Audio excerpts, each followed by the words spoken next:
input because my computer is stupid. Cool, so I've just added another audio input, and hopefully now my audio is actually being captured.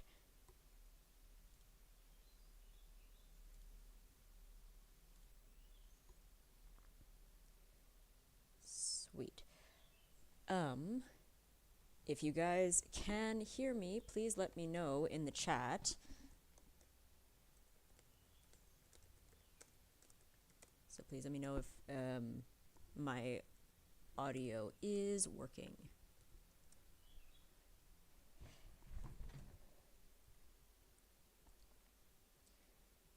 But otherwise, I'm going to continue because I can see the gains moving, so I don't know if it's called the gains. Someone once called it the gains, and I just thought that sounded funny.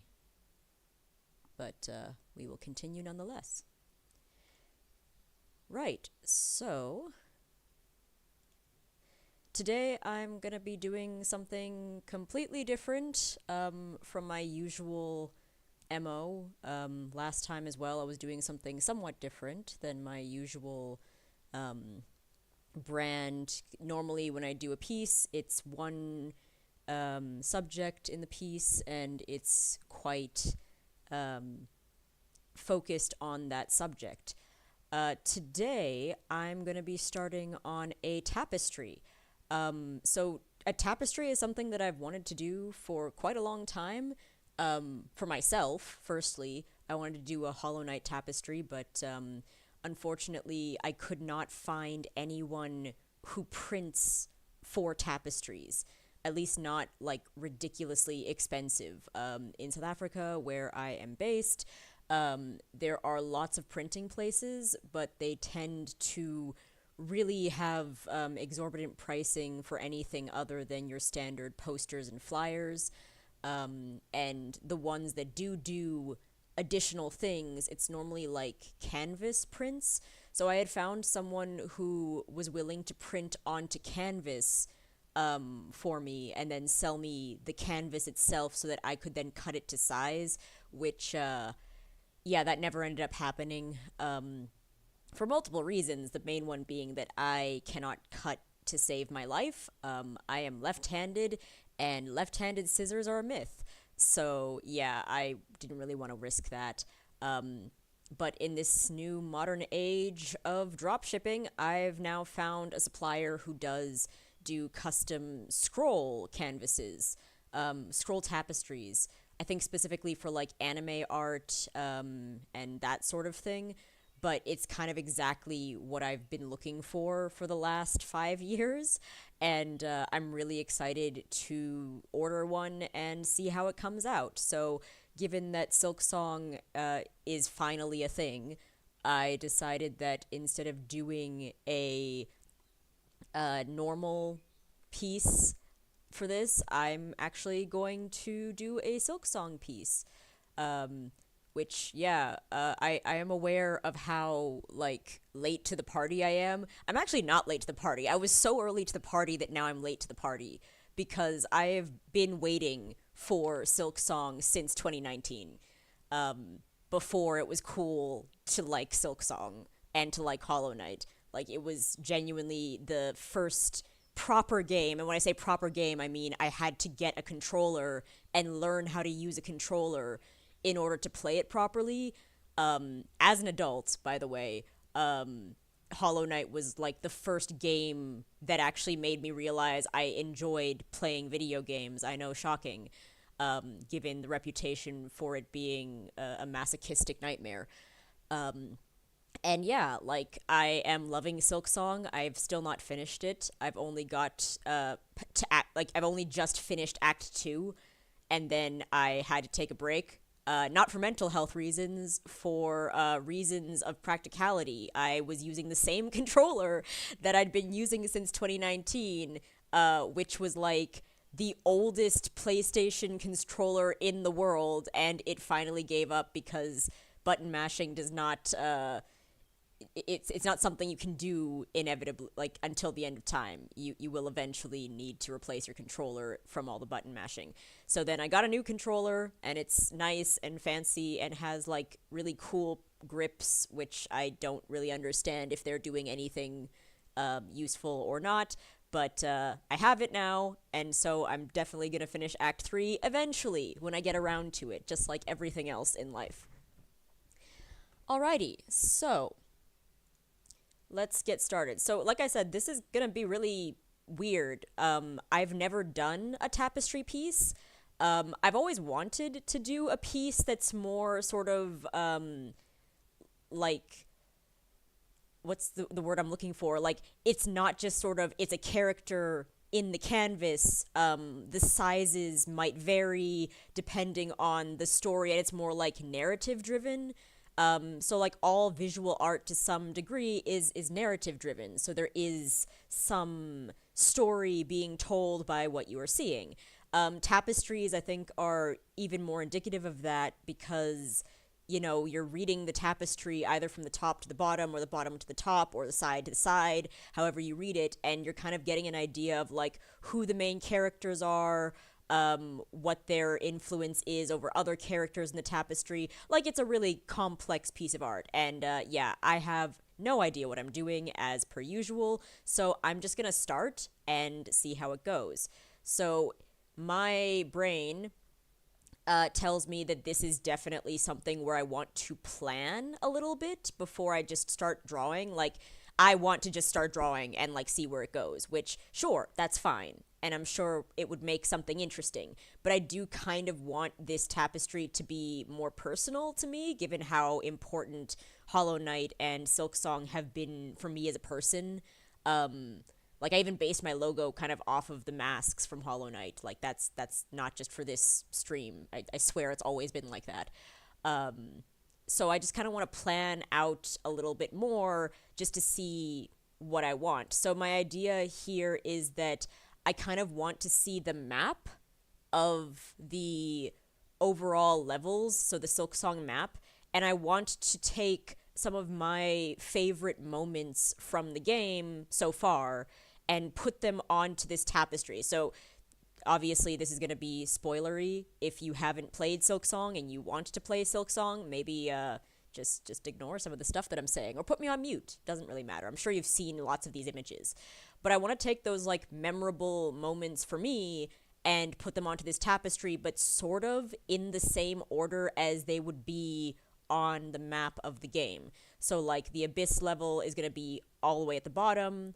The cradle where you have the boss fight that leads into Act 3 is going to be at the very top, and then everything else is going to be in between those moments, sort of in order of where they appear on the map, if that makes sense. And I do say sort of because I am not going to just try and make like an accurate every area in where it is. I'm going to very much try and just make this. So let's stop babbling and let's get started. So I'm going to quickly make a layer, and let's just call this the bottom. And I'm going to demarcate that area just using a selection tool. For those of you who might be more versed in Photoshop, obviously you can use rulers. I hate using the rulers in Photoshop. I've always found them to be incredibly glitchy, and I don't know if that's just my computer's processing power or something else, but I don't like how they work. I feel like they just kind of throw me off. And then this is going to be the top. So the top, let's make like a light blue. I'm just kind of color coding these. The sizes are probably going to change depending on what goes into these areas and where. But for now, this is just going to be sort of the color coding of this. And then just above the bottom, if I look at the map here, okay, so over the Abyss, we immediately have the Deep Docks, which I think is where you first fight this boss, the fourth chorus, which for me was a really cool and interesting and kind of surprising fight because I went through that area. And again, like, this is spoilers, so if you don't want this spoiled for you, just leave. Don't leave, but you can just, do something else. But it was really cool and interesting because I went into the area and you can see the fourth chorus boss is kind of embedded into the rocks behind the area. And I was immediately like, that's going to be a thing. There's no way that that model is just there for the hell of it and it's just there being cool looking. That's going to be a thing and it's going to come out and bite me. And then the following area is quite a lot of nonsense, frankly. I think I'm going to do the Hunter's March just over that, and it's going to be a smaller area because that was one of my least favorite areas. And yeah, so as you go through that area, um, it is quite difficult, but then you get an ability that allows you to travel back much faster, and with much more efficiency. So it's like, oh, cool, I've done all the stuff and now I'm done. And then the creature comes out from the rocks and starts attacking you. So I had completely forgotten about it at that point, and when I came back, I got a bit of a jump scare. So that was entirely my fault, but yeah, it was an interesting moment, and I really loved the look of the creature as well. So that was part of the reasoning for me doing that. Things like the flea caravan, which are more like transitional moments, can really just be anywhere. Like, I'll make a layer for it just so that I know that it's there. Flea caravan. But that is more there. And Mount Fae was also one of my more interesting areas. I'm not going to say favorite areas because I feel like generally that's like saying what's your favorite food. Like, I enjoy food, and at different times I enjoy different foods. Mount Fae, I think, for a lot of people has been an incredibly difficult area, because of all of the nonsense platforming and the fact that while you're going through that area, you are also dealing with cold damage, which if you don't take account of, then you will die simply by being alive in that area for too long. And I'll admit, like, it was super difficult. Like, there have been times when playing the game and, like, I am purported as one of the people who's like, no, just get good. Like, that's the point. The point is that it's meant to be super stupidly difficult and make you want to kill yourself and, all that stuff. But then, with enough repetition and learning, you will get over that fact and you will come back stronger. So, just keep playing until that happens. Mount Fae kind of made me forget that rhetoric. I was immediately like, this is awful. This is terrible. Why would they make something this hard? This doesn't make any sense. This is really annoying and, like, actually making me not want to play the game anymore. And then I took a break and, like, had a shower, ate some food, came back, and it was immediately better. So, yeah, like, view that how you will, but I was immediately like, okay, that makes sense. By the way, this block in the middle is going to be the Underworks, because so far the Underworks has actually been my favorite area, not in terms of the mechanics or the fights or anything like that, just the aesthetics. Like, all of the cogwork stuff, the aesthetics are really cool to me, and I really like them, so I'm kind of dedicating a lot of this area of this tapestry to those moments, and to those situations, as they occur. So, yeah, I think that this is enough planning, like, if you can call any of this planning. So I'm just going to reduce this group, and I'm going to call it divisions. I really am trying my best to keep things organized for this because, again, because it's a tapestry, I want this to kind of tell a story of my personal going through this game and what moments meant the most to me. I've also got a picture of Lace here because I really liked that. Like, the butt here is just, it's perfect. Just such, so I will be continuing to add these things as we go along, but I'll see. Like, there's definitely some moments that stand out over others. There's some things that maybe won't need as much attention. And I do want to have, like, a giant thing of Hornet kind of going through this whole thing with, like, Silk over everything at the end. So I think I'm going to start with the Cogwork fight, or the Cogwork Dancers, because that, for me, was one of the more memorable moments. I'm going to put it kind of here at the top. If I look at the map, again, this is not going to be one-to-one, but the Citadel, where you first find the Cogwork Dancers, is right at the top before you enter the Underworks. So since the Underworks is my favorite layer, and this was one of my favorite fights so far in the game, I'm going to focus on that just to start, just to have a good starting point. So, um, yeah, let's just start. So I'm going to actually take this reference and move it closer so that I can see it better. What's nice about these being very simplistic styled characters, not simplistic in their designs, but just kind of like they're all very replicable. They're all made of very easy to see forms. I don't want green. I want that to just be a black line. I'm not going to turn on smoothing. I am going to turn on pressure sensitivity so that I'm just going to sketch this out. Because I don't actually know, like, what size I want these to be either. Like, they might just be the same size as the reference, but they're most likely it's going to be larger sizes depending on the value of this moment for me, specifically when playing the game. Let's also just zoom in so that you guys can see what I'm doing a bit better. This is always the thing when it comes to doing these streams. I never know how to make this the most entertaining for everyone else.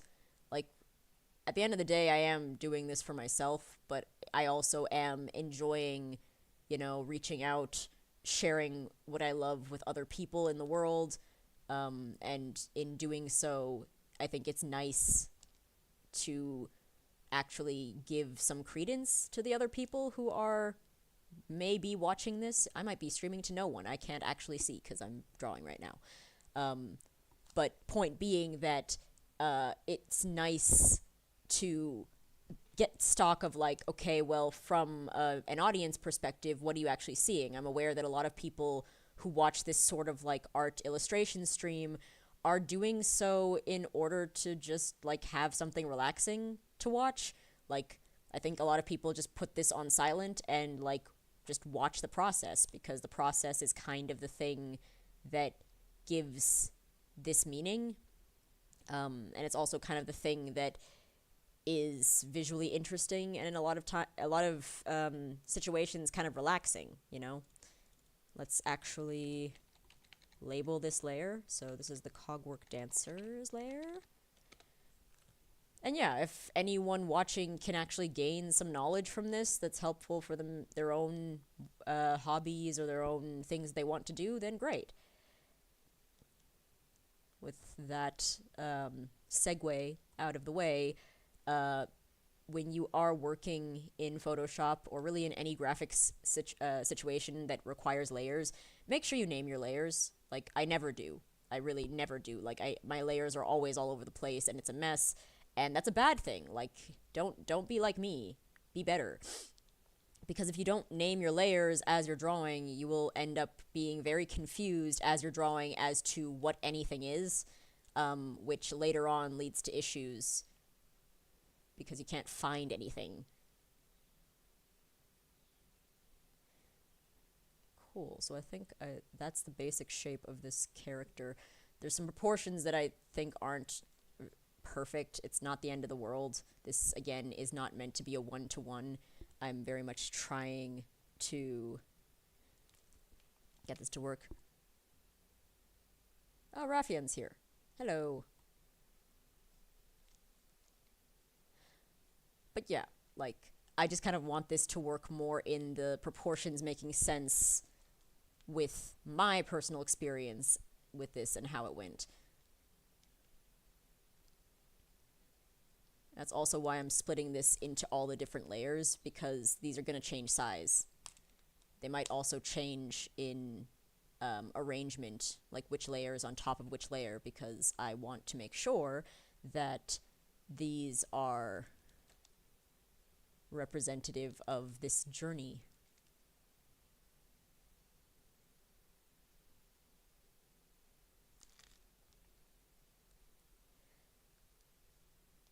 Now, I think this actually is a favorite fight for a lot of people, at least from what I have seen of, like, YouTube and Instagram, which, my god, like, this game has just broken Instagram entirely, which is a good thing, because it was already broken. Now it's at least broken in a way that's more fun.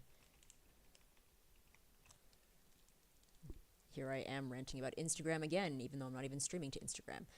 Anyway, point being that I think this fight for a lot of people was really interesting and unique. Again, spoilers, but it's not kind of a traditional boss fight, so you're fighting these two clockwork dancers at once, and they telegraph their moveset very clearly. Like, they literally point to where they're going to go, but it's to a very synchronized musical score. It's very beautiful to watch, and it's also very sad. And I'm not going to say why it's very sad, but it's very sad.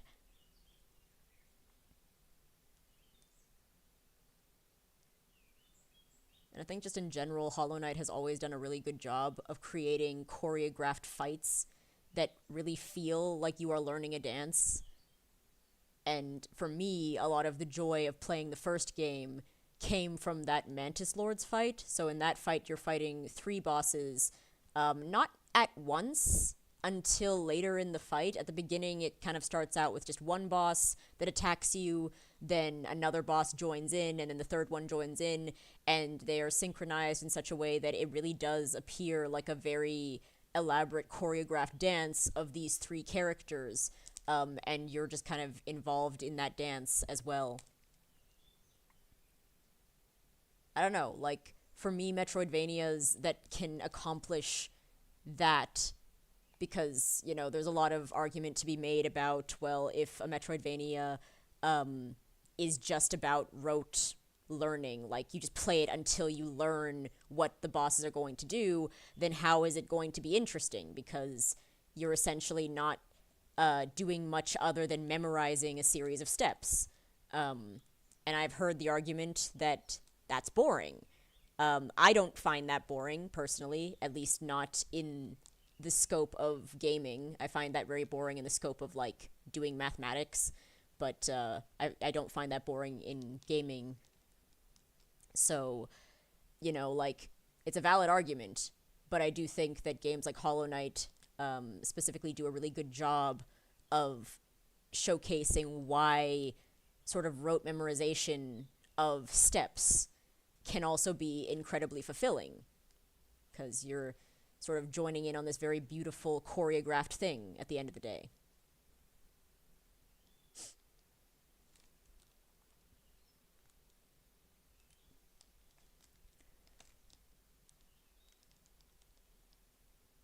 Also, it's just really cool.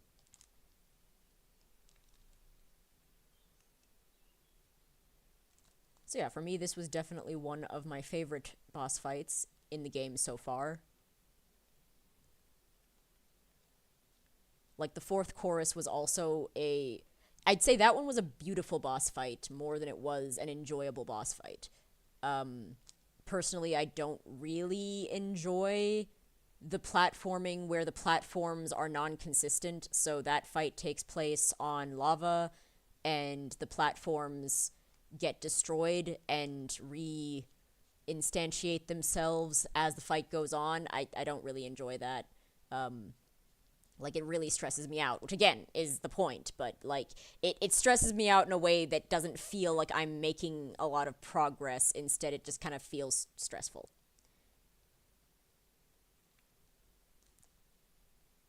Yeah, it does kind of make Hollow Knight and Dark Souls into grim rhythm games.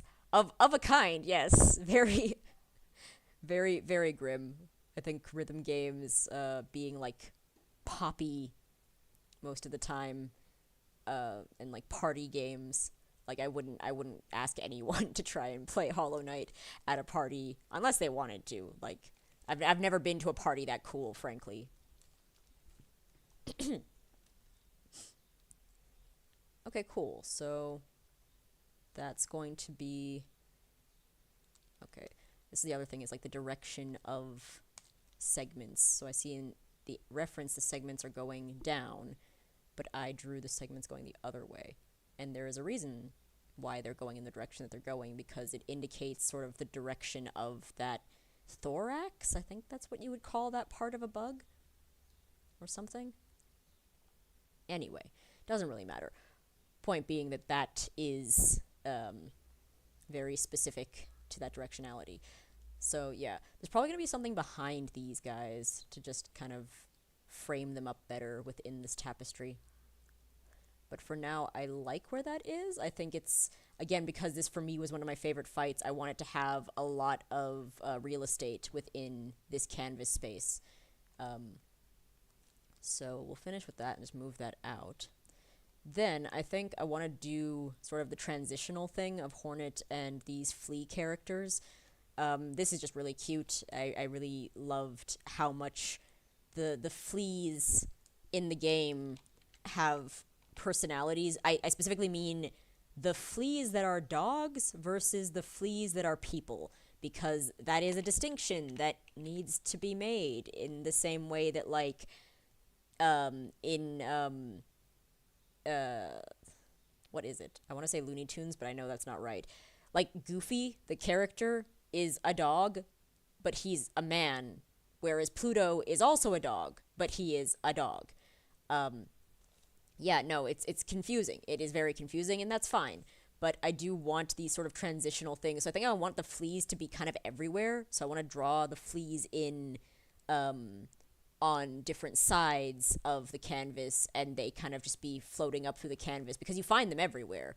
And then they eventually return to the flea caravan once you found them. So they're going to be a smaller motif within this, like the fleas flying and making the howling noise. They are super cute and super fluffy, which also is like, it baffles me because it's like, okay, they're dogs, but they are also fleas, which are the enemy of dogs everywhere. It's fine. They're cute. They're cute things. And in Silksong, in Hollow Knight, what the bugs actually are is not necessarily indicative of what they do, what their behavior is, or, you know, their value as characters. Like, the amount of moths in Silksong that are in Silksong as bosses that are incredibly ethereal and beautiful versus the amount of actual real world moths that were attacking me while I was playing Silksong, like in my house, because it's summertime and the moths just go crazy. The moths and the Christmas beetles go crazy and start coming in through the windows because it's too hot to close the windows at night. Like, if I had a nickel for every time I lost a fight in Silksong because an actual goddamn bug came up into my face and or onto my screen and started bothering me and distracting me, I'd have like 6 nickels, which is nothing, but still, it's really annoying, and I wish they'd stop doing that.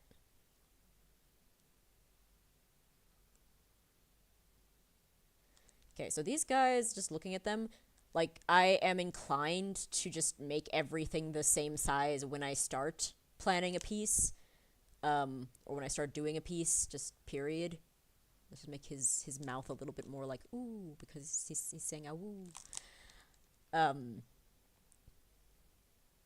yeah, I'm more inclined to, like, everything just ends up kind of the same size. It's a problem that I've always had, and it's also kind of why I lean more towards digital art than traditional art, because as I've said 1,000,004 times, and I'll say it again, with traditional art, it takes a lot more planning. You need to really know, because mistakes are not forgiven. If you make a mistake, then that's a mistake you're committing to for the rest of the artwork, whereas digital art, you've got a lot more wiggle room.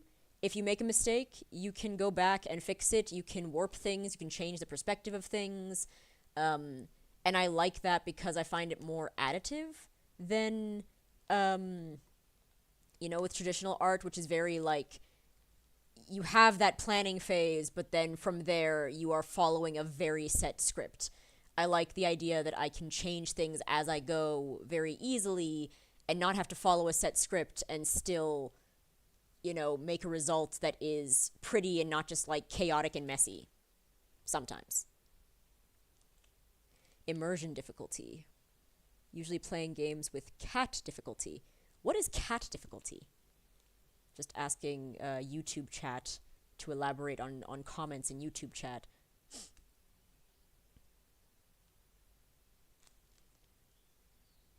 Is that where the cat just, like, knocks things off of your table?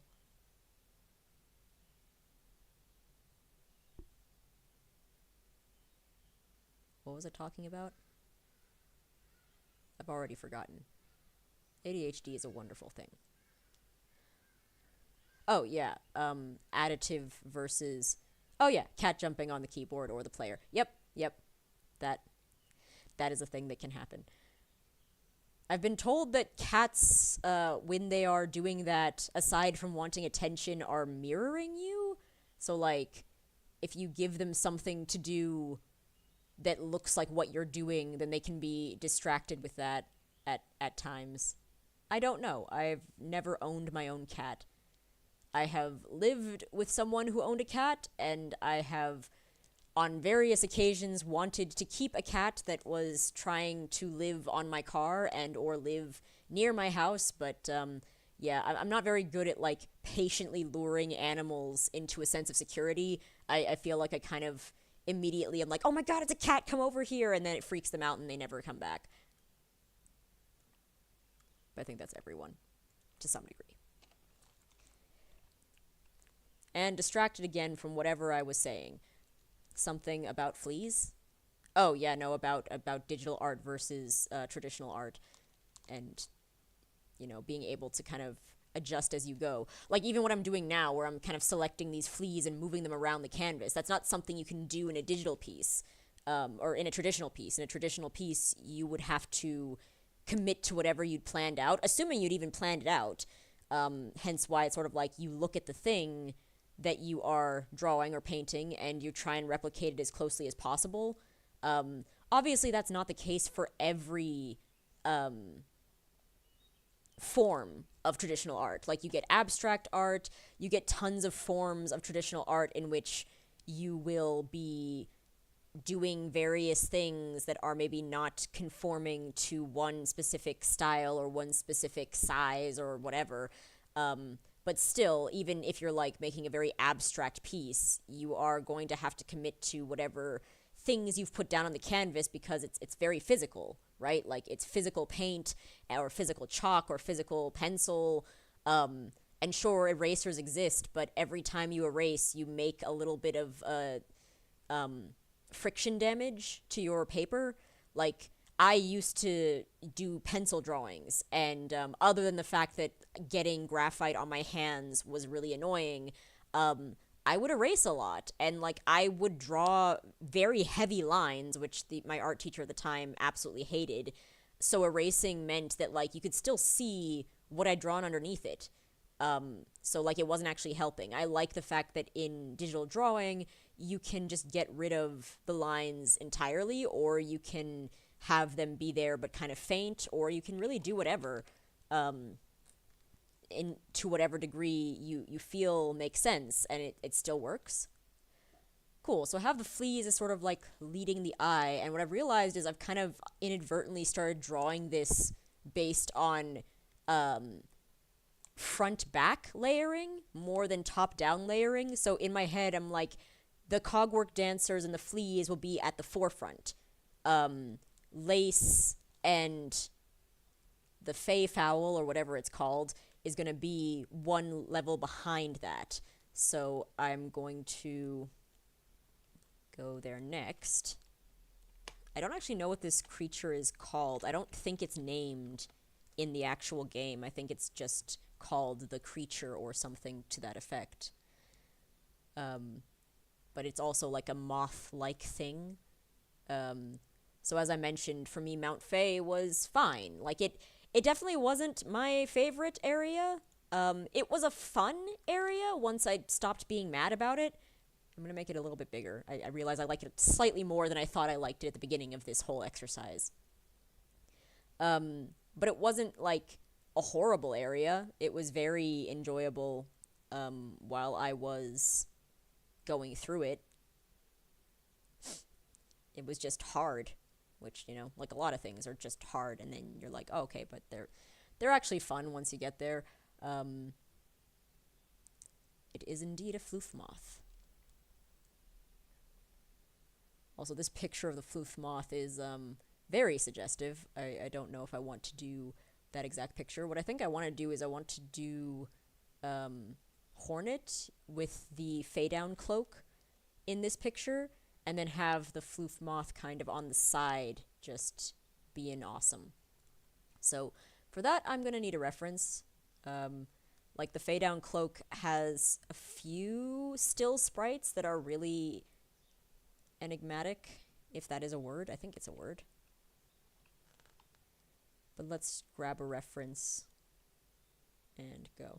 What I also like about, digital drawing is that you can really do stuff in real time. Like, I can just grab a reference that I'm using and immediately, with that reference, start drawing whatever I want. Just turn that to ref so that I know what layer is which. And, like, that's nice. I enjoy the spontaneity of that.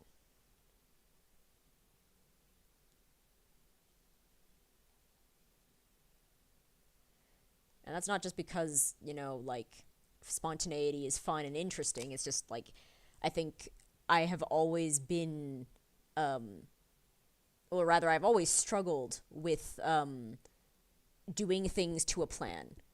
Like, if there is a plan in place, I get incredibly anxious about it because I think overcoping with ADHD as a child, I kind of learned that if I was going to, like, remember to do something, I had to, like, talk about that thing over and over again and sort of repeat whatever task I needed to do over and over again, because otherwise I would just forget, and then I'd wander off and then have a very angry parent asking me why I didn't do the thing that I was asked to do and telling me to shape up.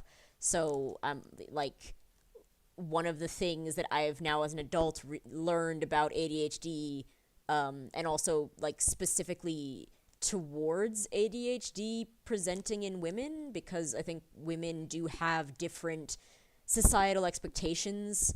Like, if you're a little girl and you don't listen or you don't do something, like the sorts of names you get called are different than the sorts of names you get called if you're a boy. You get called names all the same. It's bad, but, like, it's just different things. So I learned very early on that in order to cope with having a really bad memory and not being able to, like, focus on one task, if it wasn't, like, a task of immediate interest, I had to either do the thing immediately, so that it was done, like, and I wouldn't forget, or I had to, like, repeat the thing that I had to do to myself over and over again. And I don't know if you've ever, like, planned for a vacation and been repeating to yourself for, like, hours on end until the vacation that you need to remember your passport and you need to remember to bring this and you need to, it's super stressful. Like, it stresses you out and it makes you neurotic as hell. So I was doing that a lot, and, like, I just kind of became, I realized, like, it was much easier and much less stressful if I just stopped caring about things being to plan and just being like, oh yeah, no, I don't have this thing that I needed. Well, it looks like we're just doing something else now. Like, that was easier than dealing with the stress of not being prepared for that moment. So in, I've again gone off into the weeds, but in regards to, like, my drawing and stuff, it was almost impossible for me to do, like, the pre-planning for pieces. Like, for everything, but, like, specifically with art, because I'm currently doing an artwork, like, planning out what was going to happen in a piece just never worked out. Like, either I would feel really bad because I would deviate from my plan, or the plan itself would kind of make me feel restricted, and in so everything that I was doing was not fun. Like, it lost value to me. It became something that actually stressed me out more than gave me any kind of feeling of relaxation. And I'm just grateful, I guess, that, like, for whatever reason, drawing was always something that I've been not good at, because I don't actually believe in that as a concept, that you can be good at something as subjective as drawing, but just, like, mentally I've always understood the shape of things, I guess, slightly more accurately than your average kid, and I relied really heavily on that in art classes. Like, I would draw things that maybe looked slightly more accurate than someone else, and therefore I would get a good grade, but in actuality, it wasn't that I was, like, making the thing accurate. I was making it look the way that I thought it should look, which happened to be more accurate. And like later into my art career, I started to learn that was actually a problem because I had like these set forms in my head for like what a female body was supposed to look like, or what a house was supposed to look like everyone does. But you know, if you want to make something, especially something that is narrative, that has like in the way that it looks is telling a story, you need to kind of know the basics, but you also need to be able to deviate from those basics, and knowing how to deviate in ways that like make interesting characters. Like if you think about like the most interesting iconic characters of all time, they all consist of recognizable forms presented in an interesting way. Like just for example, SpongeBob, he's a square. I mean, I feel like pretty much everyone in the world could draw a square and make it yellow, but it wouldn't be SpongeBob. Like there are specific character intonations which make him so iconic as a character in life and in like the sphere of cartoons. Cool. So there's Hornet doing the fade down cloak jump, which is the reward for completing this segment, which, yeah, geez, this segment is it's hard. So I'm going to make her a little bit smaller and put her over there, because I also want to put the fey down cloak giving bird, whatever you would call this bird, moth, this thing. I want to just draw its head, so it's going to be kind of looking at her, so I'm deviating from the references entirely here and just kind of making up this thing. Like, does it have a beak? It doesn't have a beak. Does it have a beak? More references are required. It does not have a beak. It's just a head with, like, horns that kind of look like a beak.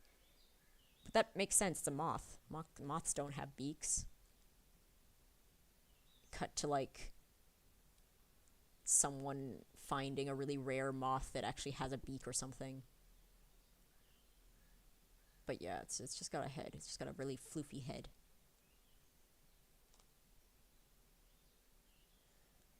I also like that there's variation in sort of the style of feathers. Like, the feathers of this moth are very round and very fluffy.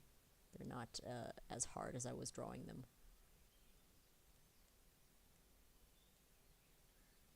Nice.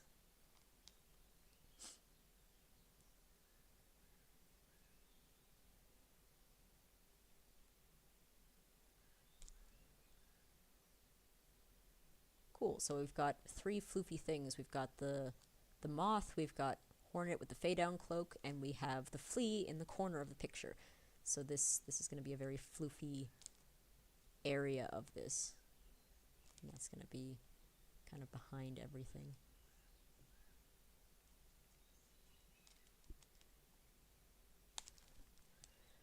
Yeah, I also like that I can erase into different layers, and it's just erasing into those layers.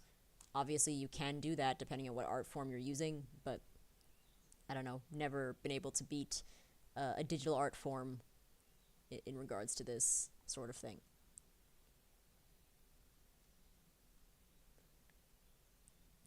I realize now it also has like a tail, which is very interesting. It's got like a long tail coming out of the side of its form.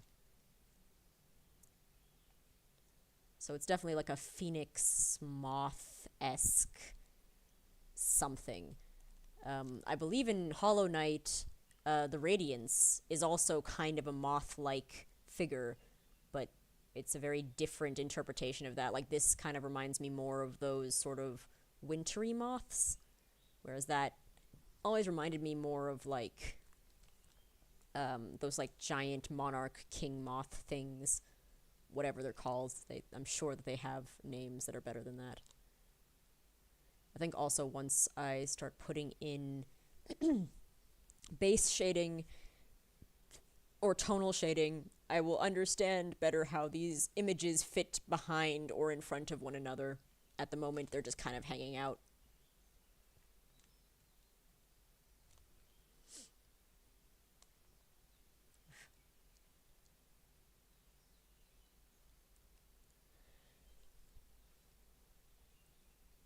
But yeah, got that wing. And I think that's kind of all that needs to be said about that area.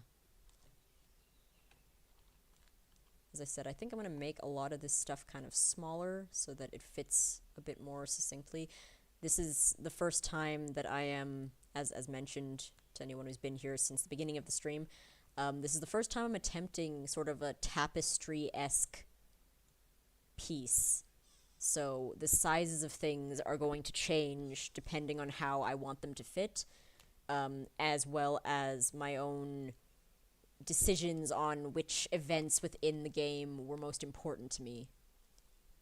And the Mount Faye event it was definitely a relief to complete that area. It was great to finally get the double jump, because before then I was really struggling. And I think compared to most other players that I've seen playing Silksong, I got the double jump way late. Like, I avoided doing that bit for way longer than I needed to, and because of that, I ended up going through areas that really would have been trivialized if I'd used double jump in the most unnecessarily difficult manner possible. And yeah, that just happens from time to time. That's fine. But yeah, this area was fun, was annoying, it got done. And I definitely felt better once it was done than when it wasn't. Just kind of looking at what I have so far, I want to make the cogwork dancers bigger, because that really was an important moment to me. Like, I actually almost want to make it central to the piece, because it was just such a fun boss fight. I know I probably will need to have a hornet somewhere that's even bigger than this and is even more central, but I think for me the goal here is that if I look at this tapestry, I will immediately see moments from the game that evoke good memories, and that is one of them.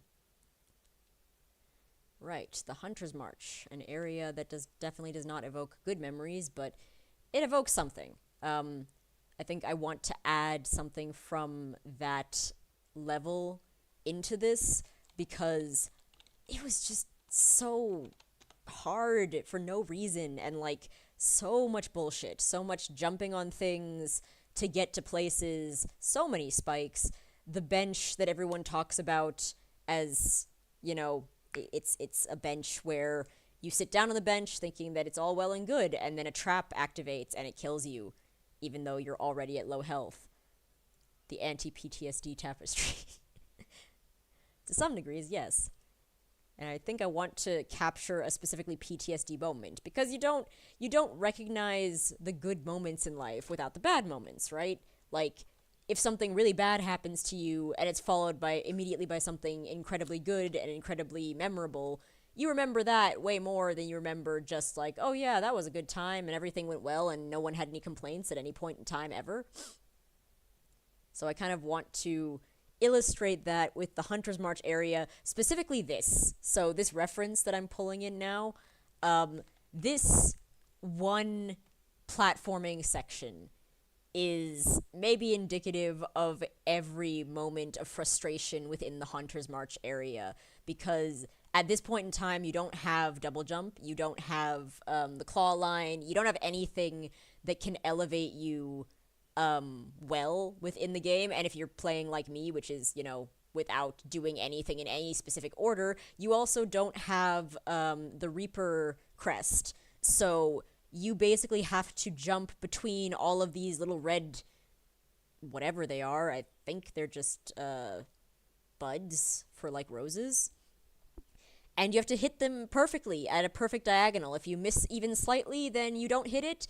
In some cases, if you miss even slightly, then not only don't you hit it, but the thing that you are trying to bounce off of hits you instead. So this one bit of platforming where you can see there's like a little enemy bug that's coming from the side, if you don't do this perfectly in one go, firstly, then you have to deal with this thing, which at the, like, it's not a very interesting enemy. I think it takes like 2 shots in late game and it's done. But it's frustrating. It's incredibly frustrating, and it rewards perfection over messing up, and you mess up a lot. So this is the beginning of the trek into one of the boss areas, and it's just super, super terrible and frustrating. So I want to capture that very tiny, very tiny within this, as well, so that we can remind ourselves of how far we've come, and also of what necessary trauma is needed in life sometimes in order to get past that and become the person that you were meant to be. And I know I'm making that sound incredibly flowery and lovely. It's not. It's not. It's just bullshit. It's just bullshit. There's nothing redeemable in that. So with this, I'm actually not going to focus more on the character as much as I'm going to focus on the actual environment. So I'm going to draw these vines that you have to climb up. And in the actual thing, the vines themselves do not have thorns. The thorns are below you, so if you fall, you fall into a pit of thorns, because of course you do. But I am going to put the thorns here because I don't really have the wiggle room, the real estate on this canvas to draw those thorns. Like, I can figure out how, but I don't want to. So instead, I'm just going to draw the buds in. I'm very curious design-wise as to why these buds have, like, a second bud in the middle. Like, I don't know if that's now just realistic to the plant that they are based off of, if they are actually based off of any sort of plant, or if that was a decision that the developers came to for the sake of visual clarity. Like, because, again, it's so important to hit these buds in exactly the right way, in exactly the right timing. I wonder if that little knob or beak or seed or whatever is in the center of those is meant to, like, if it visually actually makes them stand out more as you are running through the level. I don't know. I'd be really interested to know what the design choice looked like when they were making that decision.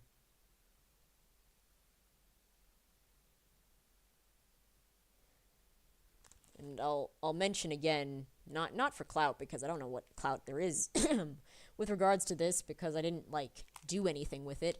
But my background, it is actually in game design, specifically in asset design for games. So I studied game design in university, although technically my degree says that I have a degree in performing and visual arts, because at the time when I was studying, the university did not have a game design department. Like, it was invented the year before I started at that university, and as it turns out, creating a new course program and a new degree is a really lengthy process, with a lot of hoops and hurdles that one needs to go through to actually get that approved and get that on paper, not just with the university itself, but, like, with the government.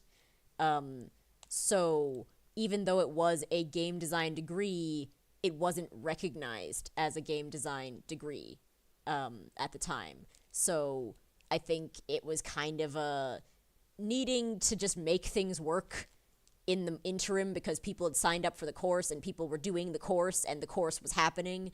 But they made the degree a performing and visual arts degree, which is like, okay, it's accurate, but also, like, what the hell does that mean?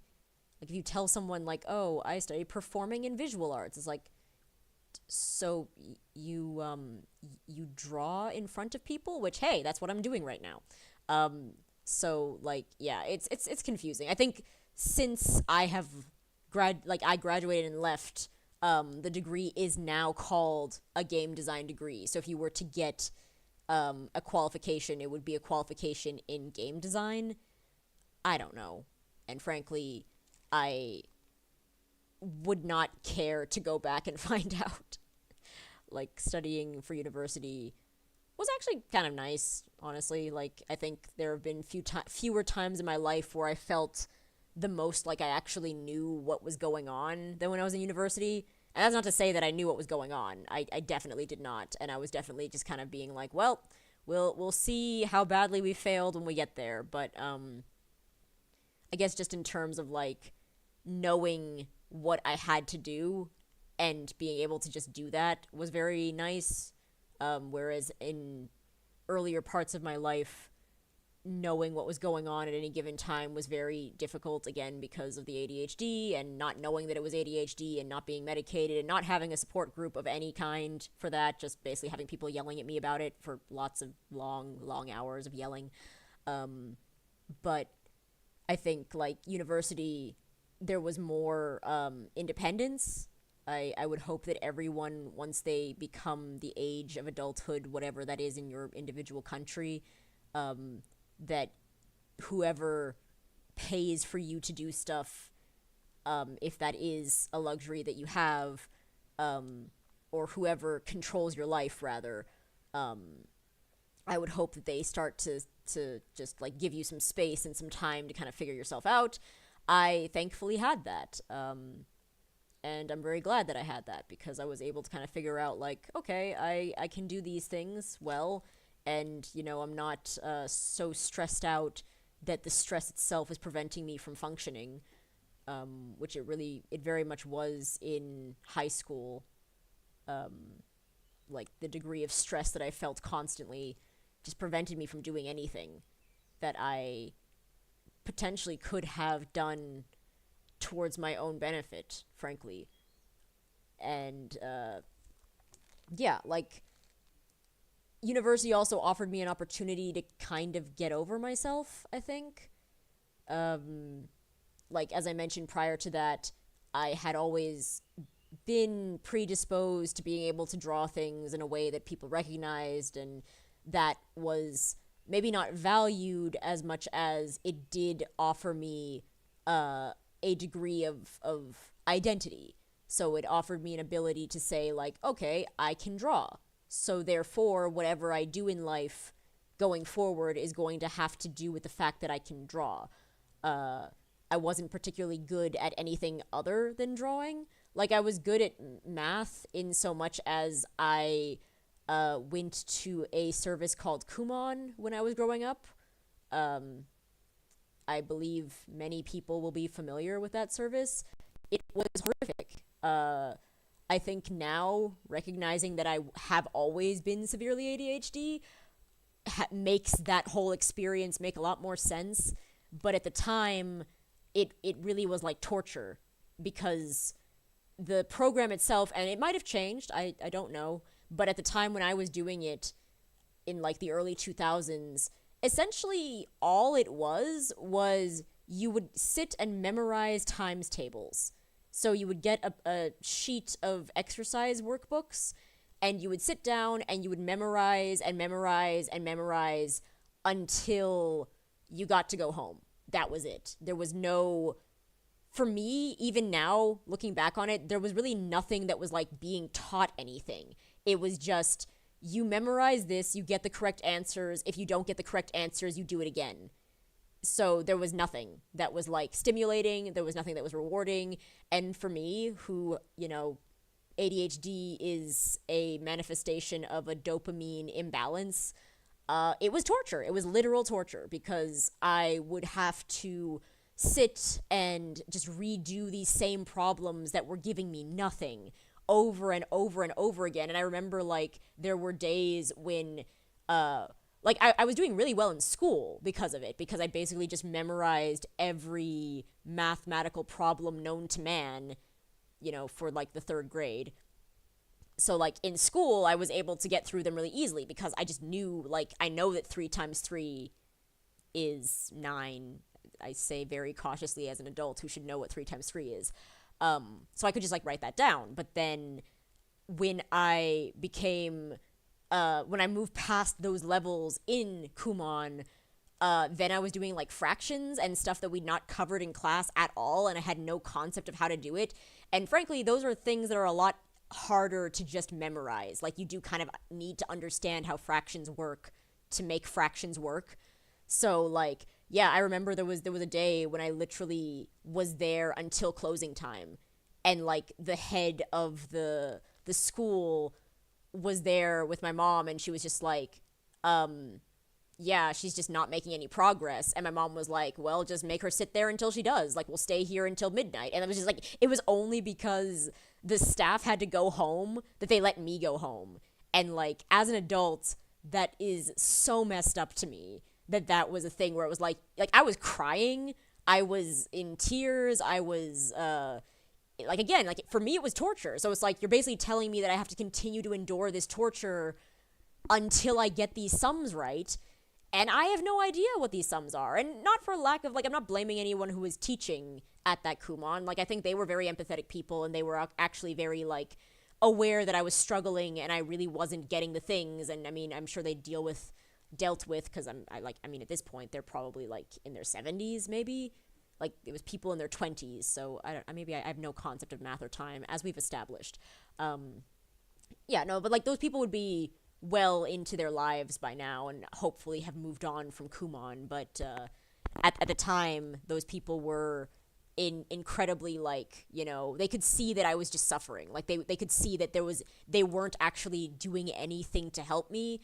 And I think there were a few of them who were just, like, they were really nice, and, you know, they would just let me go home at some point whenever I, you know, started crying. But in terms of, like, anyone actually benefiting, I'm of the opinion of anyone actually benefiting from something like that in terms of it improving, like, their mathematical logic, because I've come to realize that math is not just about memorize the things and get the things right. It's about applying a logic in a way that is repeatable and you know, is useful to them. And actually, I think, had I been learning about mathematics in that way, instead of the just do these problems until you get them right way, I probably would have actually loved math as a subject.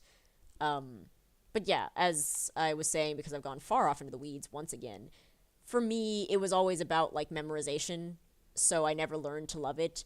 Like, I got good grades because I'd memorized, and then later on, I learned how to continue getting good grades even if I wasn't memorizing the content. And it was mostly just, like, still sitting and just, like, reading through the math textbook so that I was ahead of where everyone else was. And, like, I would do that instead of playing with my friends. I would just, like, memorize stuff in books. Like, I just study. And, like, I think for the adults around me at the time, that was behavior that could be rewarded. Like, you know, you're sitting and studying during your break instead of, like, eating your lunch. So I think, like, I had, like, an impression with the teachers that I was, like, a really good kid and, like, a nerd and, like, I was smart. But it was like, I wasn't smart. I was so dumb that I felt like I had to do this in order to just, like, survive and, like, be at the same level as everyone else. I don't know where this rant came from. I don't remember what I was talking about before this. The Hunter's March. I think maybe I was making an analogy. The Hunter's March kind of felt like Kumon. I don't think that was what I was doing at all. But let's say that that's what I was doing. Just playing life on hard mode.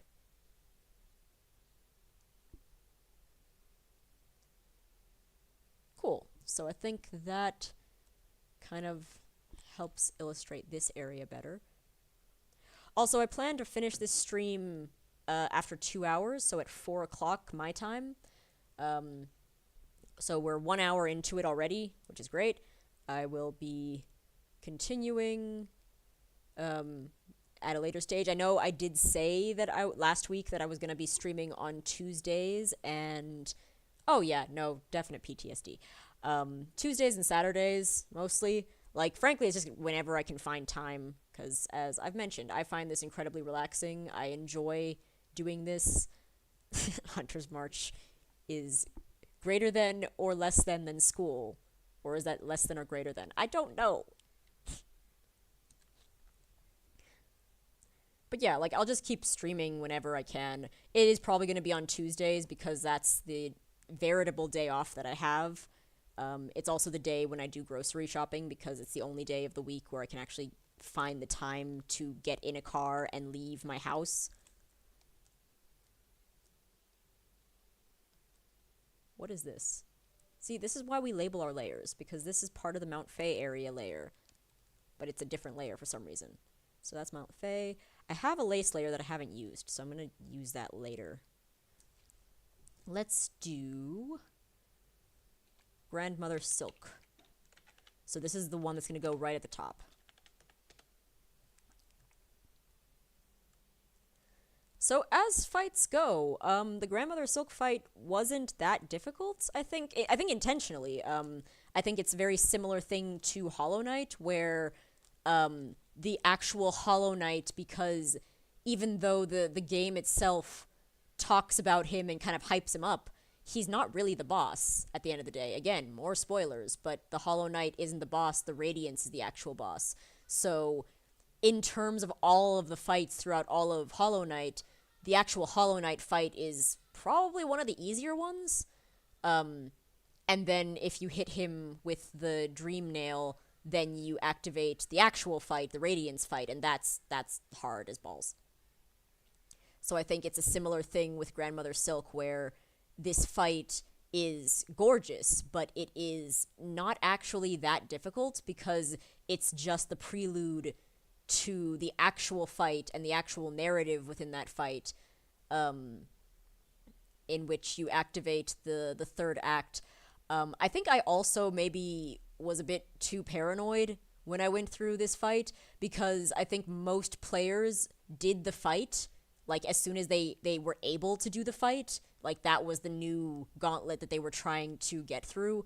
Whereas I was like, okay, cool, I got the Grandmother Silk fight open, so now I'm just gonna go and finish everything else.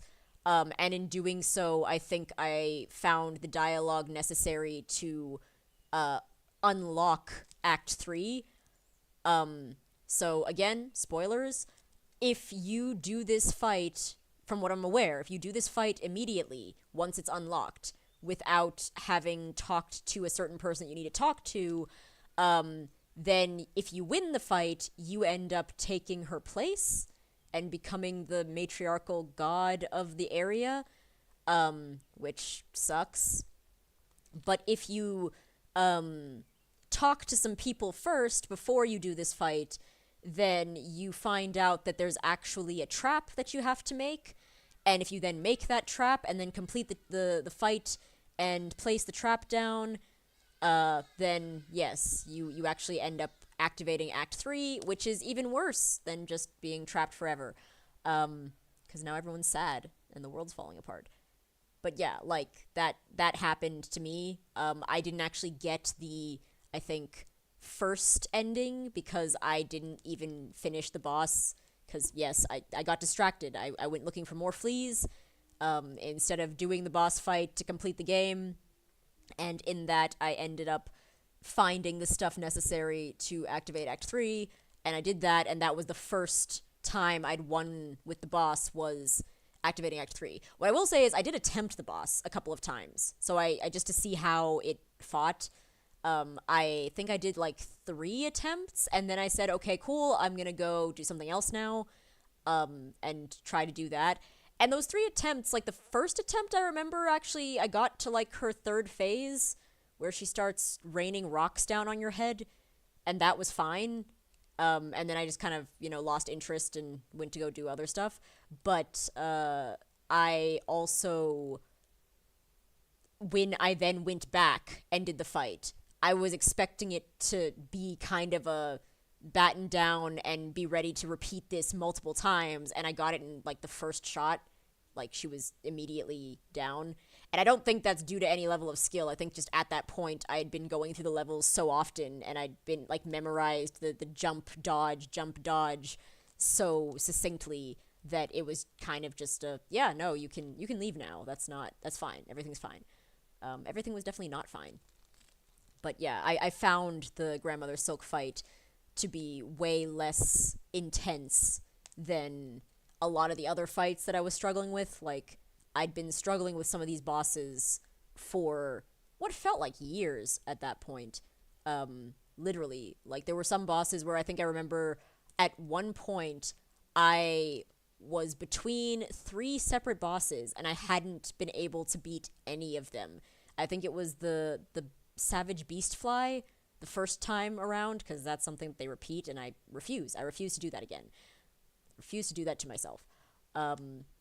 So like that boss I was stuck on, and at the same time I was stuck on the the final judge, the last judge, the ant lady who throws giant flaming incense balls at you. For anyone who knows that that's a thing, it's a thing.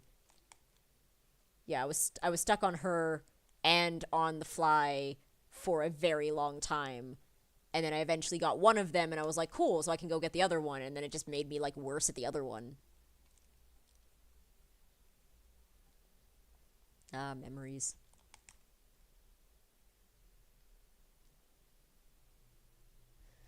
So now I'm faced with a bit of a conundrum because I do want to get the point of her crown into this, but I also don't want to make her any smaller than what she is now because I think she frames up the other characters really nicely at the bottom of this tapestry.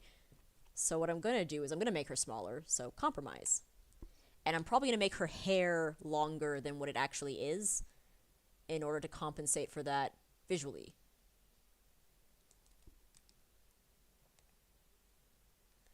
I'm also noticing things as I'm looking at these references that are making me nerd out a little bit, because there's another character in the game.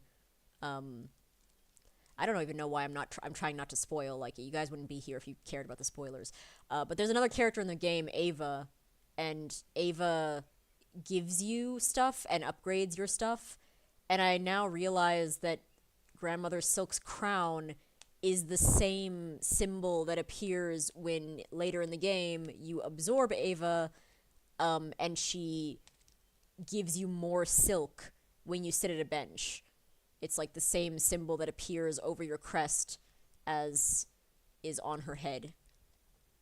I mean, that makes sense because I think they do in the game tell you that Ava is one of this entity's children and or was being manufactured to replace this entity. It's one of those, like, it's very clear, but it's super unclear situations. There is so much lore in Hollow Knight and Silksong. And it kind of feels as though Silksong really has taken a lot of what they understood their fans were understanding from the lore of Hollow Knight, because the lore of Hollow Knight is a lot more Dark Soulsy in that it's a lot more, you have to find cryptic messages and talk to a lot of people to infer what the hell is going on. Whereas Silksong kind of just tells you what the hell is going on. Like, it tells you in really fruity, flowery ways. So you still might not understand what the hell is going on, but it does actually just tell you what's happening. And I think because of that, it gains. I think they actually did listen to like some of the fan lore explain YouTube videos and kind of work from that. I don't know. Like, I could be completely wrong. It could just be a case of like, no, those fan lore YouTube videos were spot on and that was what they planned to do from the beginning. I don't really know if that would be, if I believe that would be the case, simply because I feel as though when you write things, because I also really enjoy writing, but like it's a skill that I frankly have not dedicated enough time and energy to, and I want to dedicate more to. But I feel like there's a lot of times when you're like, oh, what could be the relationship between these two people? And then you write something that's kind of vague because you don't know yourself, and you're sort of waiting for that to manifest within your mind and within whatever's happening. And then someone says something to you about it. If you publish your work anywhere and people read your work anywhere, someone says something about it and you're like, oh yeah, that makes total sense. That's totally how this would pan out. And you just go along with that, even though you yourself did not have a definitive idea of where you were going with that, but someone else gives you that definitive idea of where you were going with that. I feel like that is very much a thing. I'm also going to draw her needles So she attacks you with multiple needles at a time.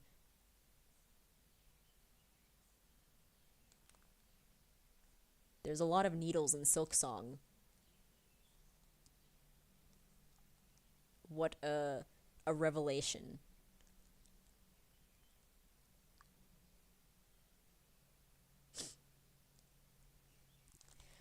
Also, I do apologize if I'm a little bit sniffly. I got sick last week. I feel like I'm getting sick a lot these days, and it's probably just stress. Um, I'm currently, or I was previously, super stressed out about our fridge. Um, so I'm aware that at least one person in the chat knows about this because I told them. But my fridge just stopped working. I woke up and there was a puddle of water on the floor, and that wasn't the first time that that had happened in my life as the owner of a fridge. The last fridge that I owned did the exact same thing, and it was the same brand of fridge.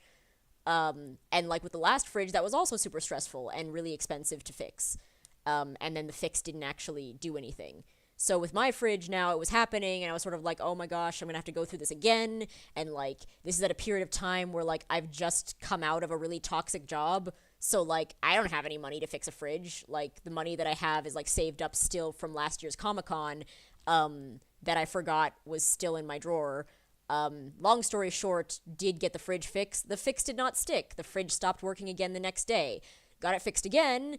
And then it lasted like a week, and then the exact same thing happened. My understanding as a layman with YouTube is that this particular brand of fridge is because it's a cheap fridge. It's very prone to developing micro leaks in the evaporator cooler things in the pipes that lead into it. And once those leaks develop, it's over. It's all over. Like, you might as well just get a new fridge, because trying to repair that would require ripping out all of the interior mechanisms of the fridge and replacing them, which is essentially the same as getting an entirely new fridge, except more expensive. And then it would still be a not very good fridge. So yeah, like, I'd already shelled out them because like it's the middle of summer. I can't not have a fridge. That's equivalent to not eating, and like takeout is expensive. So yeah, it was sort of a thing where me and my partner were like, okay, well, I guess we're just shelling out money for a fridge now, and we need to like be really careful with saving money going forward because this cannot happen again. Yeah, so I replaced my fridge, but that was like a week and a half of just being stressed out about, is this fix going to take? Is the fridge going to just stop working today? Am I going to wake up and hear the sound of running water again? And like, it gets to you. Like, it was literally like I couldn't sleep because I was too busy fixating on listening to hear if the fridge had stopped working. I mean, like, there was other stuff that was stressing me out, and that was just kind of like the thing that I was fixating on at the time. But like, it was rough. So yeah, after getting the new fridge and that kind of immediately solving that issue, and meaning that there was now nothing else to stress about with that issue, then I was like, oh, okay. Oh, great, I'm sick now. Because if you're in a period of stress for a very long time, and then that stress is alleviated, your body's like, cool, I've been in fight or flight for many days on end. I've redirected resources towards dealing with this fight or flight situation instead of, like, keeping you alive. So you don't need to be alive anymore, right? Cool. And that's what happened. And that's why I didn't do any streaming or anything last week. Not that it really matters, just, yeah. If anyone was wondering, that is why. And I'm still not 100%. I still have, like, a bit of a pain in the back of my throat. And I'm still coughing occasionally, but I am feeling way better now that, like, that is one immediate stress that has been dealt with, and I can just chill and know that, like, my food will remain chilled as well.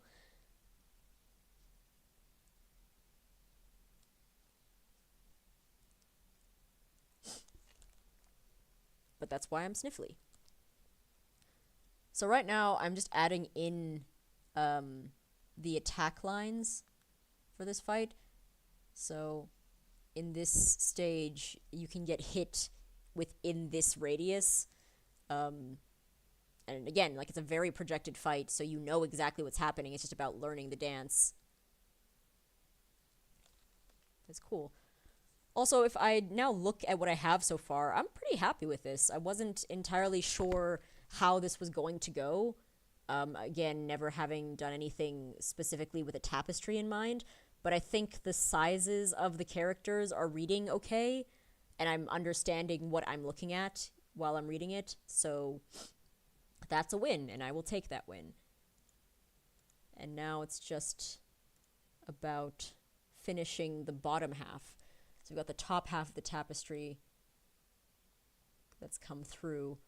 I do want to put Lace and her giant ass somewhere, but I'm not entirely sure where yet. I'm maybe going to put her, like, under here, so it's like she's fighting Hornet down over here. I might just want to do a different pose, though, for that, to make that work out. We'll see. Oh yeah, I also want to put Chakra in this. I think I'm going to put Chakra here in the area that I've dedicated to the fourth chorus. So let's just start on that. Fourth chorus.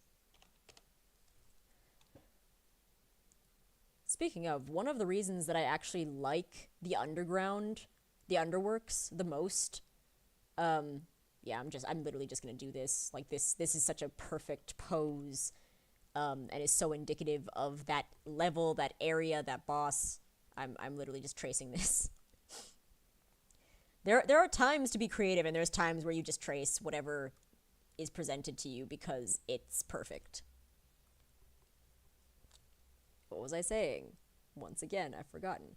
That flea is going to need to move because it's in the middle of the fourth chorus's forehead.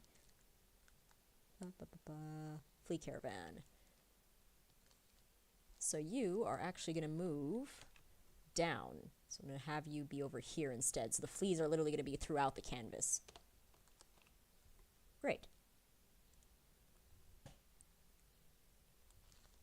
I was talking about Lace's giant ass. And then with the fourth, oh yeah, the underworks and why it's one of my favorite areas.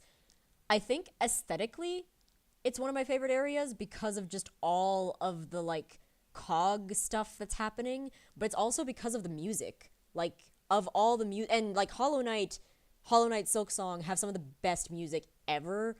Like, I already changed my ringtone to it. My ringtone had been the Mantis Lord's fight for, like, the last 8 years, but now it's changed to the Cogworks fight, the Cogwork Dancers fight. But yeah, like, the music that plays in the Underworks is some of my favorite. It's so, like, steampunky, but also so gentle and, like, relaxing. Despite the fact that it is not a relaxing place to be, it's incredibly stressful to be in the Underworks all the time. It's incredibly stressful. But I really enjoyed the aesthetic of it. I really enjoyed the music, even though there is also a bullshit platforming stage in the Underworks area that is of note. It still wasn't that bad. I feel like every time there's been a bullshit platforming area for me, it was Mount Fae and it was the Underworks. And both times I remember stopping what I was doing and saying to someone that I knew, like, you know I said that it's Silksong, I just need to get good, but this specific area is making me question whether this is a get good situation or a this game is bullshit situation. And both of those times, all I did was, like, take a break, come back, and then, like, first time finished the level. So that probably says more about me than about Silksong as a game. Point being, I really, really love that area. I just like going to that area as well. Like, even when I don't have any objectives in that area, I like going there. I like talking to the architect lady in the area. I am currently missing some ore that I need to be able to buy the final bit of stock from her, which is the spider legs. Again, spoilers, but you buy items from her that are really, really insane. One is like a giant spiky wheel of death that you can shoot in front of you, and it's great in tunnels and areas where you can't see the immediate boss, or enemy that you're facing, because it's like a narrow tunnel and you just want to kill everything in that narrow tunnel before you go in. So I bought that from her.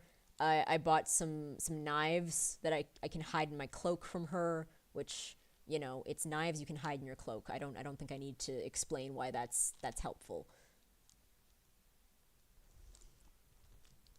And yeah, the spider legs, which I think allow you to retreat very quickly, are the last thing I want to buy, but I need to get this ore, and I'm not entirely sure if the ore that I want is now locked off to me because I've completed Act 2, or if it's just something that I haven't reached yet. Either way, I would like to get it. But another thing within that area, cogflies, everything else. The cogflies are nice. Like, they're cute and they're nice to have, but they're so squishy. That's the only reason I'm not as in love with them as I think everyone else is. They're very, very cute. Don't get me wrong. They're lovely. I love them as pets, but as, like, take with you enemies. They can be very useful. I've always found that I prefer to have them at the end for the boss fight than on the gauntlet to get to the boss fight. I'll finish what I was saying about the choruses, and then I'll get into the cogflies. But with the choruses in the underworks, in the area where you find the architect, are what I assume, because if this boss is the fourth chorus, then there was presumably a third and second and first chorus. So you find, I think, all three of the preceding choruses in that area, and they're just kind of like deactivated and chained up, and it's just very, for me, it's like, it's very beautiful, but it's also very sad. But you can play your needle in, and then they will activate, not properly, but they will start to sing. And I just found that, like, hauntingly beautiful. So I'm kind of obsessed with that area, and obsessed with being able to get the one which is in a part of the level that I can see how I'm supposed to get there, but I'm not entirely sure how I'm supposed to reach yet. I can see it, and I really want to just get to that creature and play the needle in, and then I will feel complete. So that's part of why I'm like, this area really just fills me with joy and longing and just love. But yeah, the cogflies. So I used them in, what is that area that I hate? In Bile, in the Bile place. Let me just look at the map. I can literally have a map here. Bile water. So I used them in Bile water because, yeah, Bile water sucks. It is the worst. Bile water, Sinner's Road, and the Putrefied Ducts are all connected to each other, and they are all exactly what they sound like. It's a giant sewer filled with bile and terrible things and mutant bugs, and everything there has 75 rows of teeth and wants to kill you. But not in a fun way, in a really gross way, and also you can fall in the water and just have maggots. Like, you can just acquire maggots by falling in the water, which, like, I already have a bit of a, like, in real life for maggots. Like, they really freak me out. So in-game, seeing them has always been like, oh god, no, please. Like, just, I want to download mods to just turn them into anything else, because it's so disturbing whenever I accidentally fall into the water and acquire maggots. But I had the cogflies on me during that area in which you traverse from the bottom of Bile Water, if you manage to find the one quick travel area that is there. So traversing from the bottom, just described Blight Town. Yeah, no, I know I just described Blight Town. My partner, who's in love with Elden Ring and Dark Souls and the Souls-like games, the Soulsborne games, was saying how, like, yeah, no, it's basically just Blight Town. I'm like, yeah, sure, but also maggots, which apparently Blight Town has. So yeah, it's just Blight Town.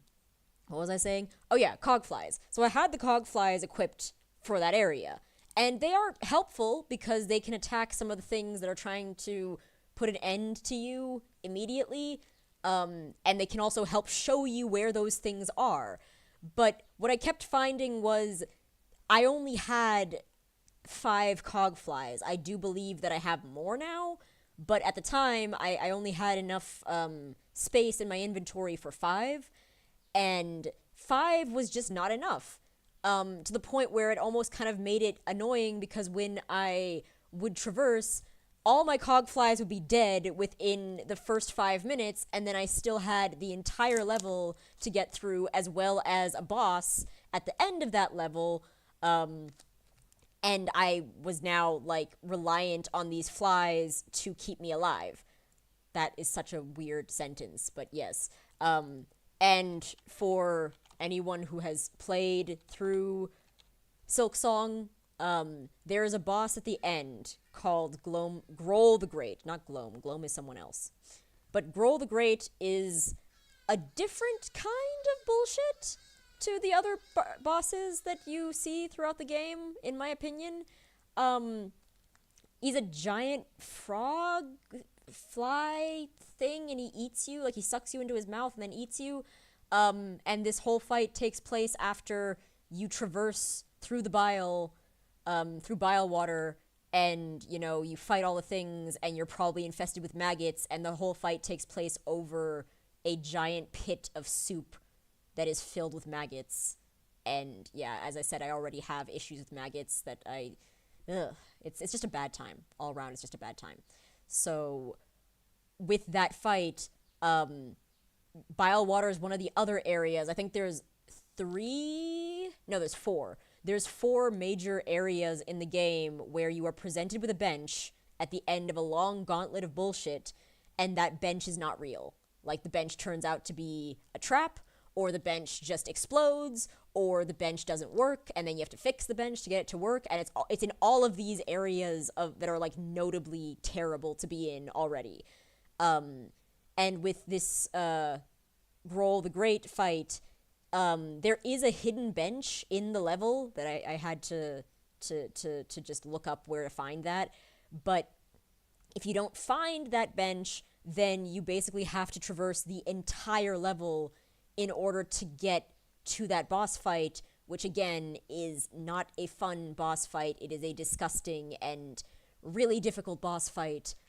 And yeah, so you're probably already not feeling very great, and you're probably already regretting all of your life choices at that point.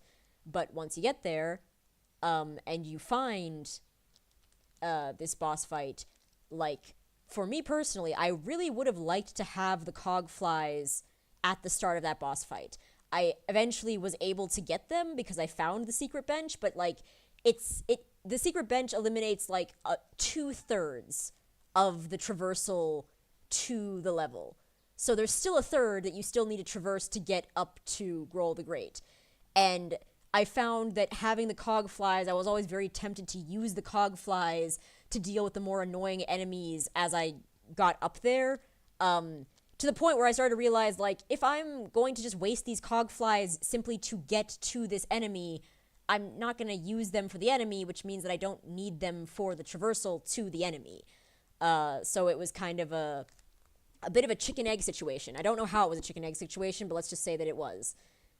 Getting to this enemy with these cog flies and then realizing, oh yes, I don't actually need these cog flies. What I need is to just get good and go and beat this enemy and not have to be here anymore. Because another very, very, very lovely thing about these sorts of Souls-like games is there are times when you enter an area and then you are in that area until you find the boss and you defeat the boss. If you don't do that, then you have to deal with going back through the area that it took you 7 years and a blood sacrifice to get through.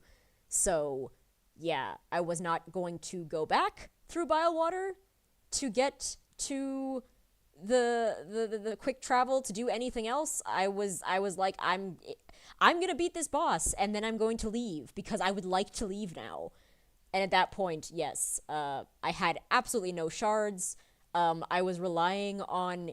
So there is a thing in Silksong which I am 100% sure was an intentional design choice. If you hit walls where you have acquired shards before, you will be able to acquire some shards some of the time, but in tiny quantities. So I did that because I was so low on shards that I was desperate.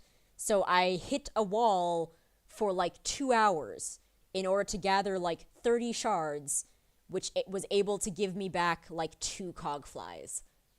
Because yes, this game that makes you do things and want to do things. Um, it was not one of the better moments, but it did make me realize that, at the end of the day, I could literally just continue hitting this wall for the next 12 hours, and I could get enough shards from that to be able to do this fight better. Or I could just learn to do this fight without requiring anyone else's help, and, that will also take 1,004 years, but I will at least get dopamine from that interaction. Whereas if I just keep hitting this wall, I'm getting no dopamine and I'm just getting angry. So yes, that is my very, very long-winded explanation as to why the cogflies, for me, are cute, but that is kind of where it ends. Because when I become reliant on them, then I become too reliant on the fact that there's too few of them. And just getting good is more stimulating at the end of the day. I'm also aware that there's like an area in the game with rosaries where like if you run on a treadmill, you get like a rosary every minute. And that just seems like ADHD bait to me. Like that seems like someone put that in specifically for players like me where it's like, oh, there's a thing that I can use to harvest rosaries.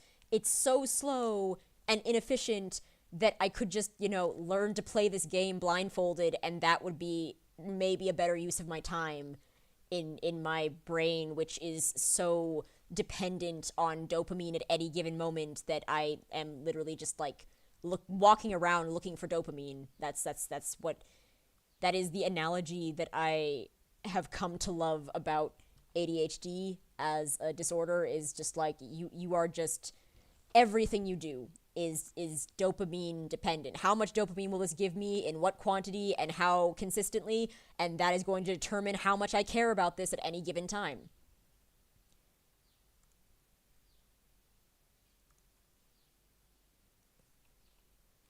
All right.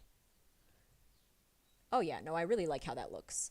I do quite like the fourth chorus as a thing that's on the bottom of the tapestry. I think that works better compositionally than if it was at the top, because its four arms kind of act as like a base, and then that base immediately kind of points up to the cogwork dancers, which then immediately points up to the fey down bird, which then immediately points up to grandmother Silk.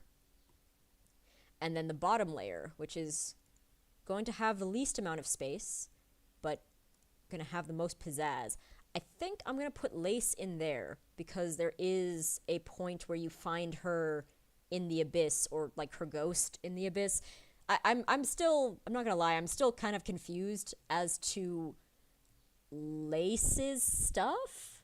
Like it is explained. Again, it's explicitly explained in the game what Lace is, what her relation to all the bullshit that's happening is, what her deal is, but I am still confused to this day on all of that.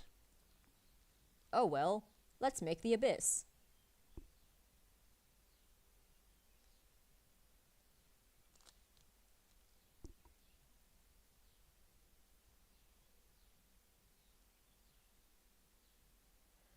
Oh yes, and to answer the question, because I don't think I read uh, the comment properly on the YouTube side, but I have played Dark Souls for about 5 minutes, and then I got too frustrated to continue. I think games like Dark Souls and games like Hollow Knight are intrinsically, like, it's the same sort of thing, right? It's the same, like, rage bait, and what you are getting out of it is a feeling of vast achievement for having done something that was intrinsically unfair and not okay towards you, and then still being able to win. Like, that's what you get out of it, in terms of, like, the value from that. It's not just about like being mad, it's about like learning how to get good and learning how to be better, and then the joy that comes from watching yourself succeed and watching yourself grow in your success. I am 110% into that as a concept. But for me, there are certain things that I need as well to be able to engage in a way that is obsessive.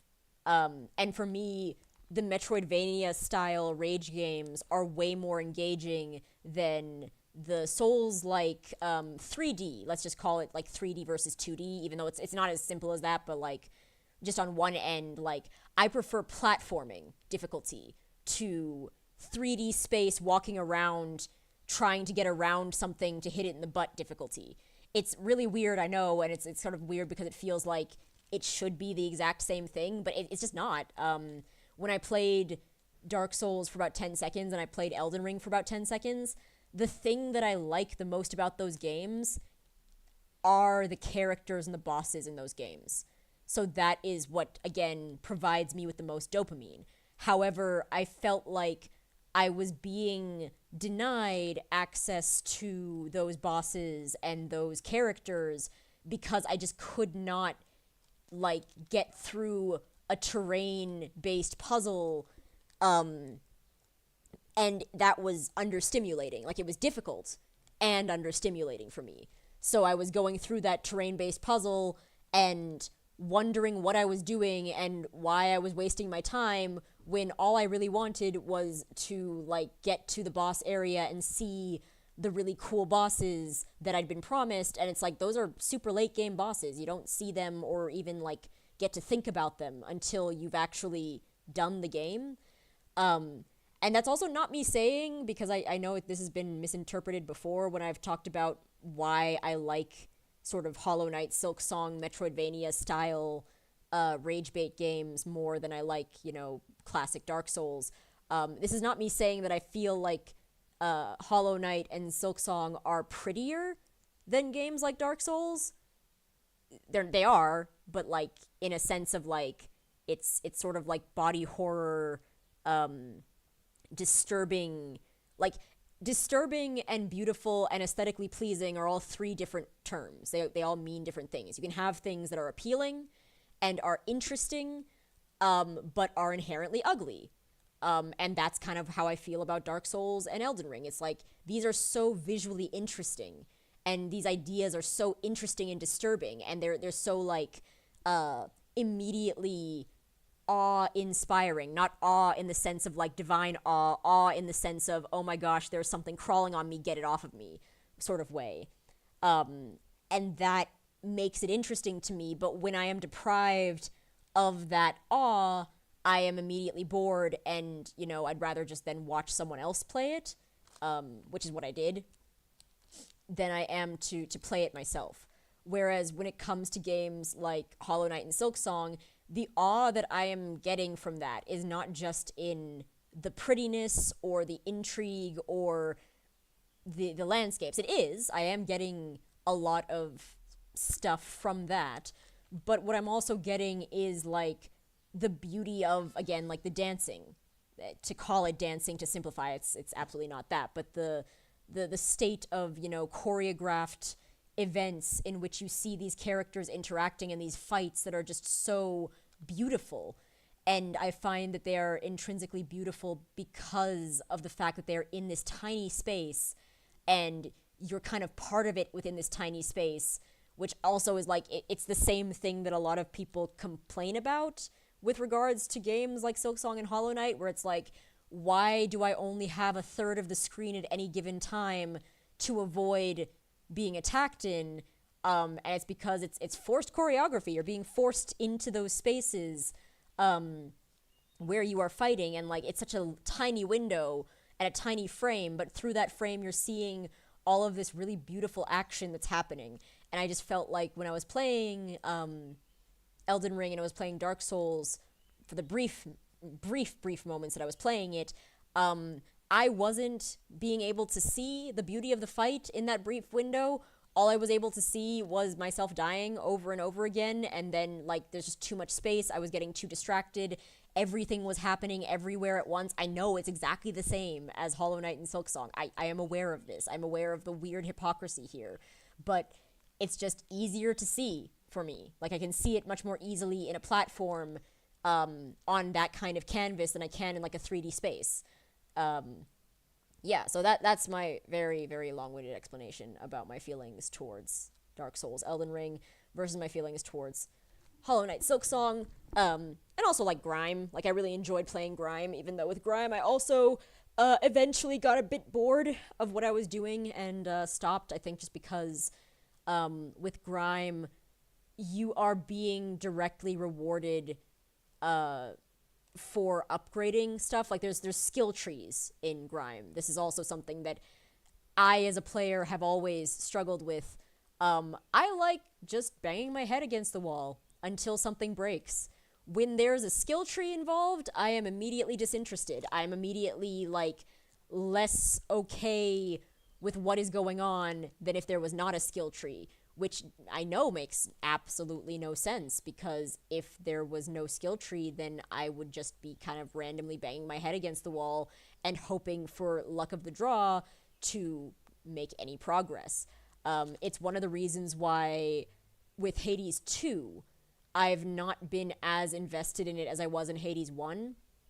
Hades 1, like, I recently went and played it again. I was really, really enjoying. And part of that is because it's very, like, go in, hit things until either you break or they do. Hades 2 is very, like, no, think about what you're doing. You're kind of squishy. You don't have the same brute strength as Zagreus in the first game, so you need to pay attention to what's going on. You need to be careful. You can't just run at stuff. And you need to level up. You need to use these skill trees that we have given you. You need to think strategically about how you're going to win. It's not just like, okay, from two really awesome things, just pick one and then go for it and make it work. And yeah, like, I am aware that that is not normal. Like, that's I think it's the opposite for most people. They feel like, okay, well, I prefer a little bit more agency in how I'm beating stuff up and trying to do stuff. Whereas I'm just like, yeah, just let me hit it. Just let me hit it. Okay, I've lost my reference. There's my reference. I lost it because I was using it to trace directly, as like a filthy, filthy person who traces. Nothing wrong with tracing, by the way, as long as you're tracing with the intent to do something original. If you're just tracing something because you're lazy, then go away. Right. I just want to see what this character's legs look like. I don't know if we ever get an idea of what their legs look like. I might have to look at a reference of the other chorus robots, if I can find it. Because they're not named. I'm just assuming that those are the other chorus robots.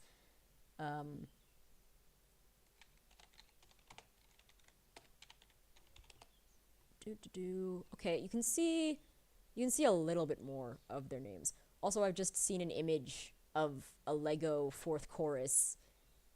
I wish I hadn't seen that, because now I know what I'm missing out on. Oh, okay. So here is a thing showcasing the full legs, and I know that this is accurate because this is what I recall from the other robots that were called the chorus, is that their legs are basically just very long needles. Those are some elegant legs. Okay, so I've kind of done this incorrectly, and I've also kind of drawn this into the abyss incorrectly. I'm not going to do the full legs. I just wanted to see if that was accurate, and it's not. It's not. Sometimes accuracy matters and sometimes it doesn't. The reason I care about accuracy right now in this thing is because I kind of want to make it look like the shadows are becoming the legs.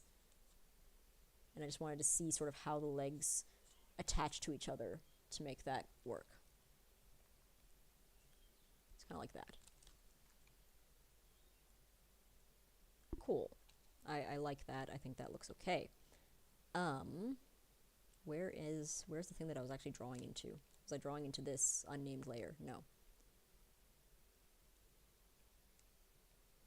This is why you name your layers, because now I don't know where I am, and what I've been drawing is... Oh, right, I said I was going to draw lace in this layer, that's why.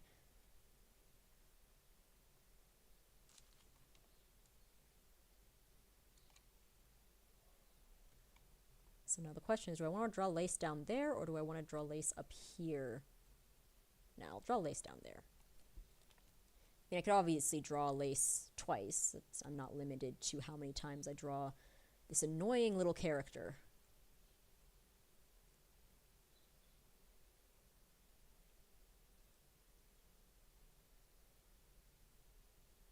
I am aware that the vast majority of people really like Lace's design and really like Lace as a character. I don't know if that's because she's annoying. I just find her annoying. Like, I think the fact that she's a child did nothing to make her less annoying. If anything, I feel like it kind of... Let me do this on a different layer because I want to be able to manipulate this as I go. Control Z, Control Z, Control Z, and then just erase. Yeah, I just found her annoying. I don't know, maybe I have a bit of annoyance towards children in general. Like, not saying anything about children. If you like your children, if you have children, great.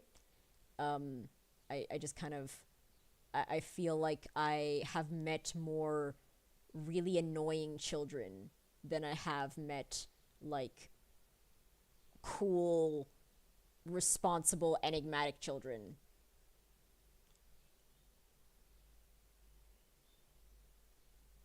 That is to say, I've met a lot of shitty children. As I've mentioned, Hello to Awesome Drawings Shorts 2 on the YouTube side.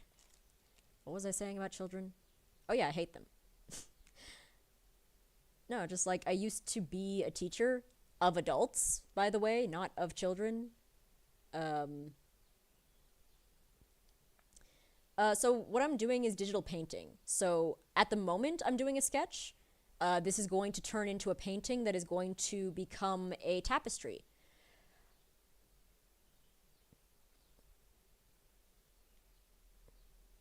Yeah, I was saying something about children and them being annoying.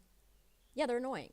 Like, just in general, I've just never really enjoyed spending long periods of time. Like, I have siblings, and I spent periods of time with them as a child, and they were children. They're like children, but they're webbed. I spent a lot of time with my siblings when they were younger, and, like, I mean, I think I was also super immature, so that was always kind of meh. And then as an adult, yeah, sure. So the best way to do that is to DM me on Discord. So the details for that are in the description, and you can just send me your sketch, and yeah, I'd love to see it. What was I saying? Keep getting distracted by stuff.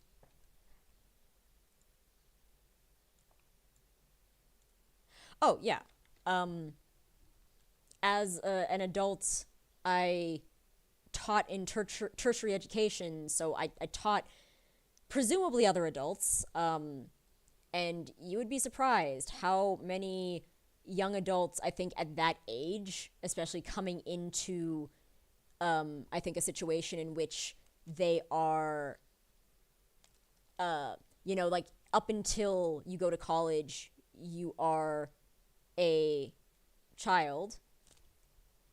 And then when you go to college, you are suddenly an adult. And it is... so the thing that you're looking for is the hashtag Tau0230. So that's now my Discord name. So just send me a message on Discord using that to find it. Yeah, you're suddenly an adult, and, like, suddenly all these responsibilities get thrust upon you. In some cases, it's just like, oh yeah, you're an adult now, but you're not treated like an adult. And it's kind of a weird space to be mentally because you both are and are not a grown up. And you see that a lot. Like, there's a lot of young adults who come into tertiary education with the expectation that it's going to be like high school or like elementary, middle, primary, depending on where you live. It's going to be like one of those places where, there's a lot of coddling. There's a lot of like, well, this is a child. I can't leave them to their own devices. They need to ask permission to go to the bathroom. They need to default to you as the one facilitating them to do anything, and they're really scared of messing up. And also, like, they can be really bratty as well. Like, they can be very like, oh, it's your job to do this. You're being paid. And it's like, yeah, well, you paid to be here. Like, I often would equate being in tertiary education to being the check-in attendant at an airline, in which, you check in to the airline. It's your responsibility to make sure that you packed everything the day before. It's your responsibility to make sure that you are on time. It's your responsibility to make sure that you get on the plane. Like, no one else is going to do that for you. And if you miss it, then tough. Sorry. Like, you done messed up. And I felt like when I was still a teacher that there were a lot of times where, this person would kind of expect me to care more about their career in whatever academic discipline. In my case, it was like animation and like game asset making. Would care more about or would like default to me to care more about their career than they needed to, because like obviously you do as a kid. For many people, if you are privileged enough to have someone looking after you as you grow, your parent is the person providing for you. Your parent is the one who tells you you're going to school now, you have to study now, you have to do your projects, you have to do your homework. It's like, it's not stuff that you are tasked with caring about. And because you default onto someone else with that, you tend to be very complacent with yourself and what you do. And that's kind of what I found when I was teaching adults, was that those adults, because they were in that weird space between being children and being adults, they didn't really know to like what degree they should be taking responsibility for their own lives. In fact, a lot of them were basically like, I'm literally just doing this because a parent is forcing me to. I see no value in what I'm doing. I have no interest in what I'm doing. I'm just doing it because. And that was kind of the worst sort of person to have to deal with, because that's the sort of person where it's like, they don't really care about what you're going through as a person. Like, in their eyes, you're being paid to be here and to deal with my nonsense. And so, like, and also depending on, like, what sort of person they are. Like, I think people who clearly don't care about what they're doing, but they're doing it anyway, come in two camps. It's either I've never learned how to take accountability for myself because my parents are too overbearing, or it's I just don't plan on, like, I'm just being forced to do this, and like my parents' happiness is the only thing that matters to me. That's the only currency that I have, is whether or not my parents want me to do this thing. And therefore, a person like that is not really going to listen to you, because like, you're not my parent. You're not the person who I think does stuff. I'm just doing stuff because. And I mean, I know it's the case in everything. I feel as though because I was within a creative field, like I was teaching animation, and for a period I was teaching game asset design. I think it's like, with that specific malfunction, for lack of a better term, it's sometimes worse than in others, because I think there's a degree to which like creative stuff is not valued, like societally. It's just not valued. There are certain skills that are valued way above that, And I think that there's also a degree of, by the way, I'm just taking this hornet reference because I do want to have a really big hornet sort of in the center of everything. So currently where the cogwork dancers are, we'll see how we deal with that. I might have to make this like hornet and the cogwork dancers. Right, value and creative stuff. Yeah, like I feel like it's just not valued in the same way. There's definitely people who do value it, but a lot of people are just like, yeah, but how is that going to make you money? How is that going to secure your financial future? And it's just sort of like, it's not. It's not like sometimes it can be, which is great if it can, but it's just like, you can do things that aren't necessarily going to make you money because you enjoy doing them. And that's not, I think, a popular way of looking at anything. I think it is with retirees because they've had time to actually live life and be like, you know what, I just want to enjoy my life now because I have time and now it's just the end of that time. But I think for a lot of people, that's not the case, really. So let's just draw a hornet over here.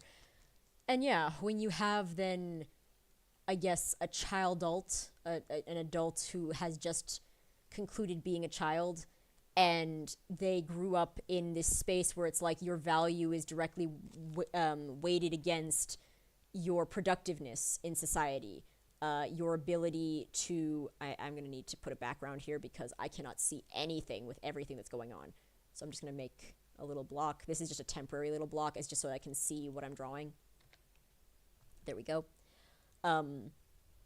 Yeah, so it's like where you grow up in that environment and then you have parents who you're trying to please and maybe aren't the most like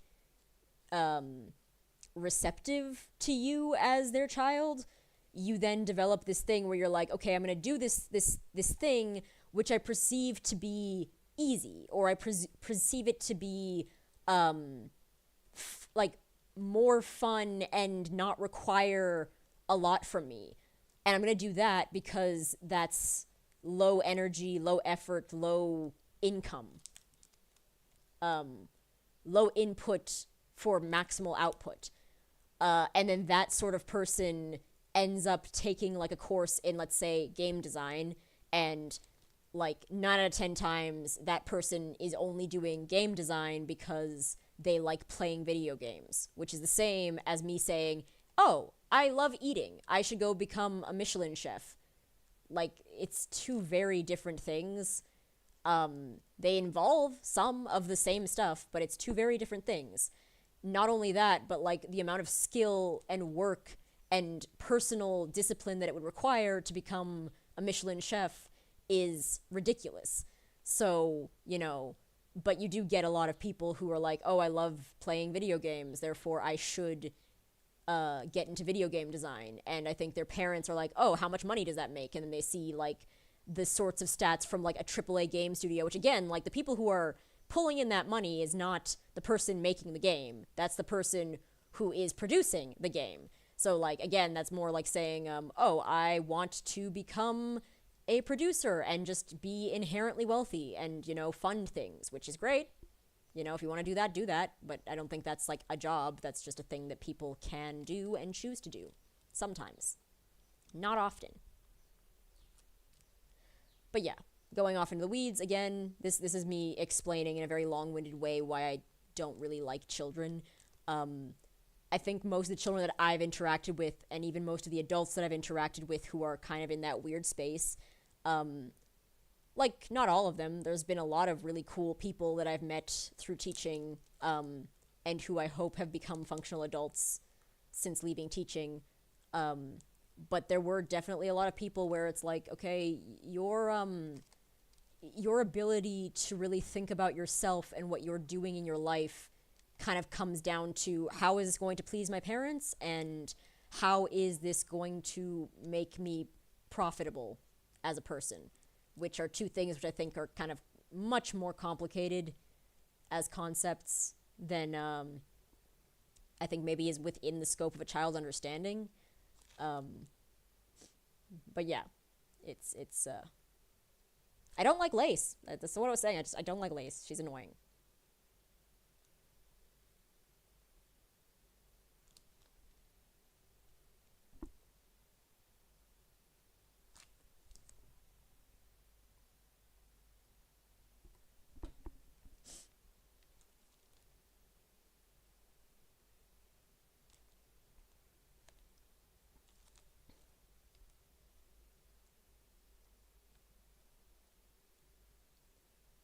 Okay, so that's the version of Hornet that I'm going with. So this is just kind of the classic pose that she's in with her needle. And this can really go anywhere on this piece. It doesn't necessarily need to be right here. I am just going to cordon it off so that wherever I do put it, I will be able to see very clearly what she looks like. I could have also just made the lines a different color. Nothing wrong with that. I want to keep all the lines the same color for this sketch because I don't want to accidentally, when I get to the color stage, I don't want to accidentally give more tonal value to one of these figures than the others. I want to really just focus on the size being the thing that gives the value to the character. And that's also like a super rough lasso. There we go. Super rough. And I'm just going to delete everything from that underlayer that's not that color and merge it down. And now this is my Hornet layer. But now because this is a solid thing rather than just the sketch, I can kind of place her anywhere and she will work. Now, if I am doing this based on like design theory, like let's say laws of thirds, I would want her kind of somewhere over here, and then that would bring the most attention to her. I don't really think I need to do that, mostly because like this is not a standard size canvas. Like it's a very long canvas, so I want to rather work towards that longness. So I'm thinking of putting her like maybe down there. Like I'm literally just kind of moving her around and seeing what I think looks best, because she is going to be in the forefront. I kind of like how that looks, where she's like really big and like almost jumping out of the canvas. Like maybe I can make her even bigger. That's too big. That's way too big. Yeah, so I like this. I like this because she's not cutting off the cogwork dancers either. She's just there.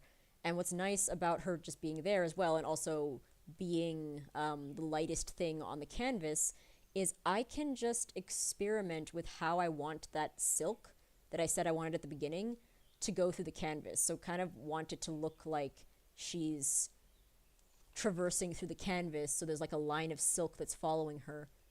So it would kind of come over here, go down into lace. It would probably come up and around the two dancers, because that's also sort of how they operate within the game. I am not drawing these lines well. My hands are getting shaky. I need to get some coffee. I'm going through withdrawal. That's not real for real, but like, yeah. And then it can come up and kind of rejoin with this other hornet here. And then it would, from there, come back up and join with Grandmother Silk's hair. So this is what's called a guiding line. They're not always as literal as this. Like, it's not always a line. A lot of times it's just something within the image that kind of guides the viewer's eye to whatever they are looking at. But in my case, I am using one quite literally. So this is literally just a line of silk that's going to go through the main character and come back in and down. And now that I've done that, I can turn off all of these references. And I can just focus on the piece. Great. So in the next stream that I do, I'm going to get started with coloration of these. I think I'm going to start by coloring the backgrounds of these areas, and just trying to make them, the colors of the background, make sense within this scope. And then once that is done, I will get to coloring in the individual characters where they appear in this canvas individually. Right, but thank you everyone who has come to this stream. I really appreciate the support as always. And I'll see you on Tuesday, assuming that I